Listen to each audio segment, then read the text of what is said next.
तो पिछली क्लास में जो मैंने आपको एसर्शन रीजन सॉल्व करने का मेथड बताया कि 1 है कि 2 है, बहुत सारे बच्चे बहुत खुश हुए और उन्होंने मेरे को कहा कि सर मैंने सारे सब्जेक्ट में लगा के हम लोगों ने देख लिया है, सब में ये प्रूव हो रहा है, लेकिन कुछ बच्चों को एक डाउट है, उसको भी मैं सॉल्व कर देता हूँ। जैसे मैं एक दूसरा एसर्शन रीजन लेता हूँ कि methane is tetrahedral molecule in methane carbon is sp3 hybridised. क्या आंसर होना चाहिए? तो सारे बच्चे यही सोच रहे हैं कि बिल्कुल सही लिखा है, हमने बिकॉज से जोड़ा, आंसर फर्स्ट दिख रहा। लेकिन फर्स्ट और सेकंड के लिए बच्चे पहले पूरी नॉलेज होनी चाहिए सब्जेक्ट की। ये मेरे को बताओ कि शेप से हाइब्रिडाइजेशन बनता है कि हाइब्रिडाइजेशन से शेप बनता है? शेप से हाइब्रिडाइजेशन बनता है कि हाइब्रिडाइजेशन से शेप?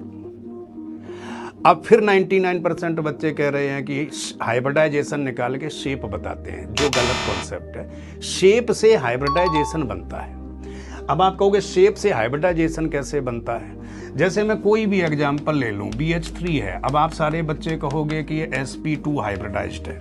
मैं प्रूव करके दिखाता हूं ये sp2 क्यों है। हाइब्रिडाइजेशन होता है spi और I होता है -1/cos थीटा। अगर मैं ये एंगल 120 डिग्री इधर रख देता हूं तो इसकी वैल्यू आ जाएगी 2। आप देखो आंसर आ गया sp2।